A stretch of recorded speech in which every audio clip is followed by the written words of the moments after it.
Coach, obviously this was a frustrating night for you guys shooting.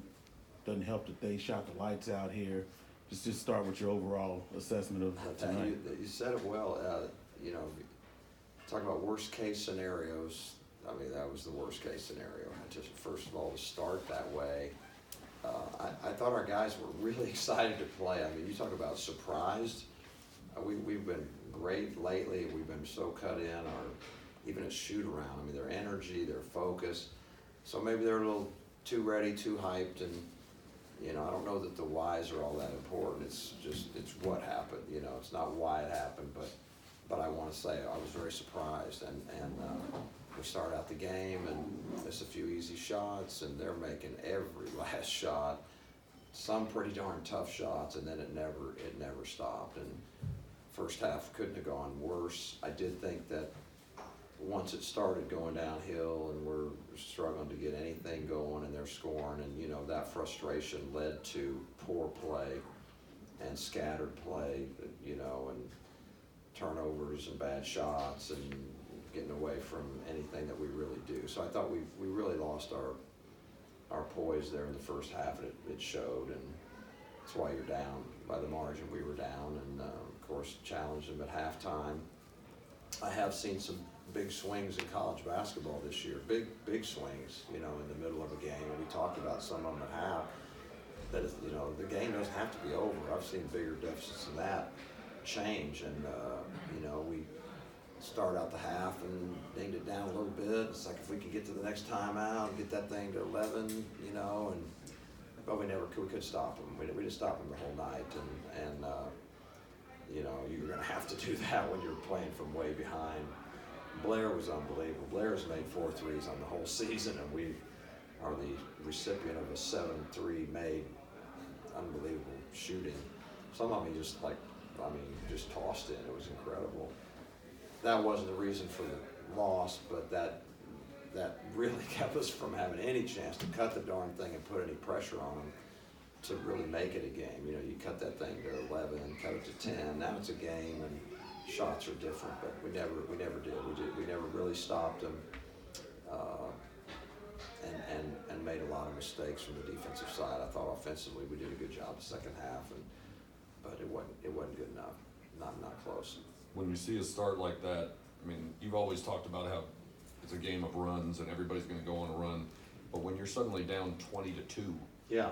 What do you and your staff say during media timeouts? Well, I've coached a long time and been in that situation a number of times, and I know the first time I was ever in, it was like, oh my God, we're going to get beat by 1,000, you know. But so many of those times, it does turn around. You know, I've seen that, and so we're trying to get them calmed down. Really, we're not trying to get a fluster. We're trying to just tell, hey, calm down. We're going to be okay. We're going to be okay. And I really thought we would, because I really thought we could score 75, 80 points on these guys. I mean, we scored 74 points and couldn't have had a worse half possibly. You couldn't possibly play worse offensively, and still scored 74 points. So I knew in my mind this is going to start changing, but unfortunately it changed a lot later than I thought it would. But to answer your question, we were just trying to get them to settle down and just start, you know, play the way we play and make some extra passes and don't turn the ball over and those kind of things. But it never materialized really till the second half. I think that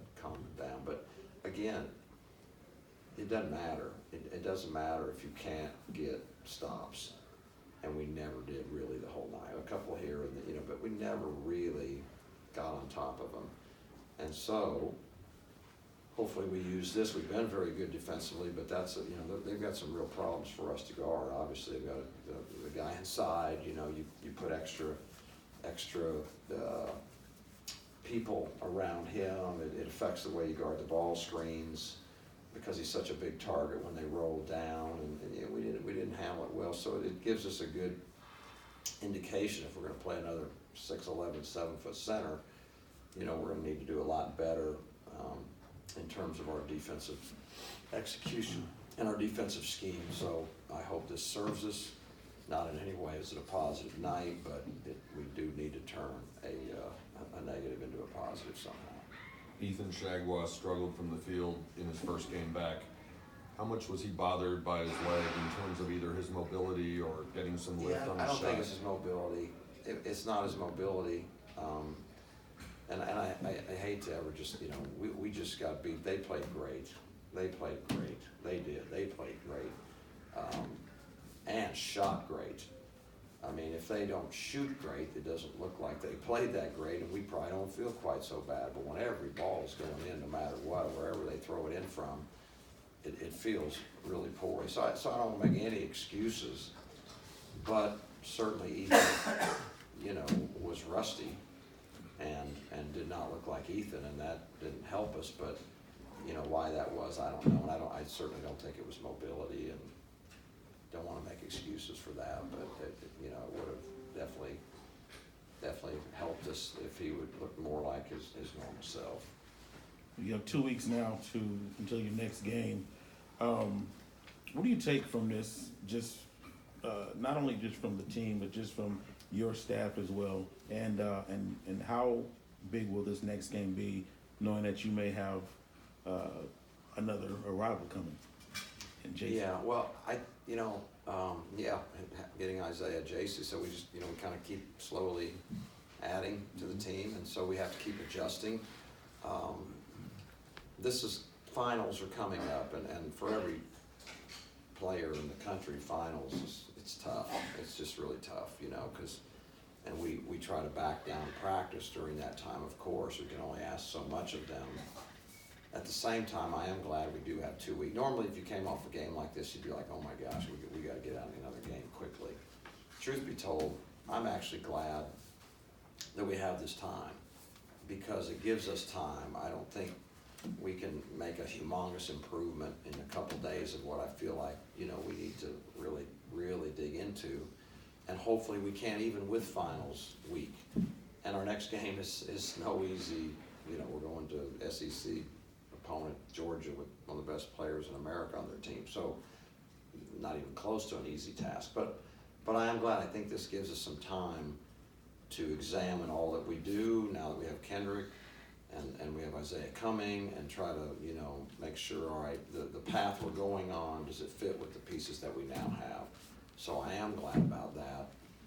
Not glad about tonight, but definitely, if you ask me right now, I think it's better that we have some time right now before our next game. Normally I would not say that, but just the nature of the way we're just kind of adding people, I think it's important. Anything else? All right. Thank you. Thank you. Thanks, Thanks, Coach. Tim.